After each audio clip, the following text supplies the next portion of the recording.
Facebook, WhatsApp और ऐसी काफ़ी सारी ऐप्स की बदौलत आज हम अपने दोस्तों से कनेक्टेड रहते हैं।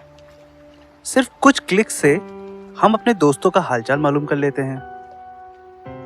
इस कनेक्शन के होने के बावजूद क्या सच में हम उतना कनेक्टेड हैं जितना पहले रहा करते थे? नमस्कार दोस्तों, मेरा नाम है गौरव।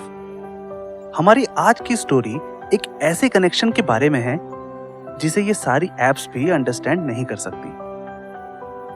हमारी लाइफ बहुत तेज स्पीड से आगे बढ़ रही है, पर कुछ बातें, कुछ लोग और कई बार किसी छोटे से गिफ्ट से हमारा कनेक्शन बन जाता है, जो इस भागती जिंदगी में एक सुकून भरा ब्रेक लगा के मन को शांत कर देती है। आज की कहानी पंतनगर के एक ऐतिहासिक पीपल के पेड़ और एक आर्टिजियन वेल की है, जिसने ना जाने कितने एग्रीकल्चर के बैचेस के बच्चों का साथ दिया है। ये पेड़ शायद पंतनगर की शुरुआत से रहा हो, लेकिन आर्टिजियन वेल का अस्तित्व 1960 के बाद ही आया होगा।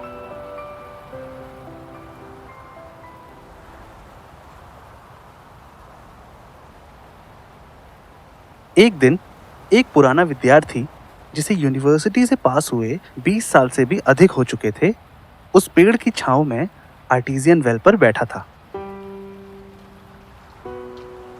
आर्टिजियन वेल का पानी कुछ सालों पहले ही सूख चुका था और आसपास की जमीन पर घास और झाड़ियों ने घर बना लिया था।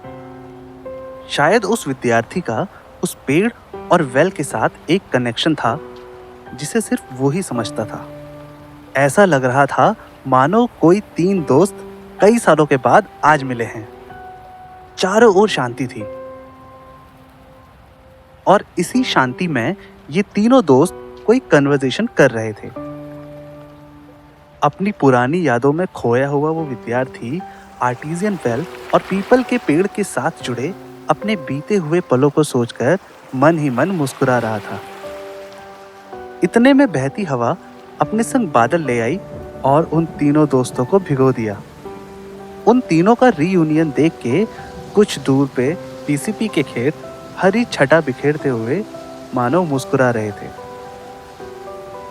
विद्यार्थी इन भावों में गोते लगा ही रहा था कि पीछे से उसको चहलकदमी की आहट सुनाई दी और सुनाई पड़ी साइकिल की ट्रिंग ट्रिंग। 10 से 12 बच्चों का झुंड पास ही में एक डीजल वाटर पंप की ओर जा रहा था। एक अकेले व्यक्ति को एक सूखे वेल और पेड़ के साथ किसी तरह की कन्वर्सेशन करते देखना उनके लिए थोड़ा अजीब था। वो जरूर सोच रहे थे कि अब तो आर्टिजियन वेल सूख चुका है और ये इलाका घास और झाड़ियों का बसेरा हो चुका है, तो यहाँ बैठने का कारण क्या है?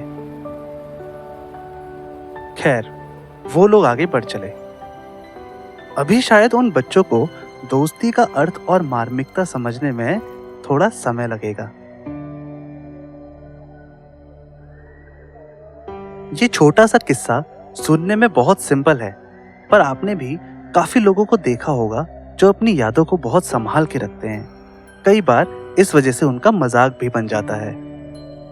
घर का पहला ब्लैक एंड व्हाइट टीवी हो, बर्थडे गिफ्ट में मिली पहली घड़ी, पापा की दिलाई हुई पहली मोटर बाइक, सिंगिंग या डांसिंग में मिला हुआ स्पेशल अवार्ड, किसी फ्रेंड के साथ टीआईसी की मैगी, या फिर पंतनगर का पीपल का पेड़ और आर्टिजियन वेल। तो दोस्तों, ये स्टोरी कैसी लगी हमें जरूर कमेंट करके बताइएगा। ऐसी कौन सी याद है जिसे आपने संभाल के रखा हुआ है? मन करे तो जरूर शेयर कीजिएगा। अपनी कोई स्टोरी शेयर करने के लिए आप हमें starsofpantnagar@gmail.com पे भी कांटेक्ट कर सकते हैं। तो मिलते हैं अगले वीक। तब तक के लिए टेक केयर।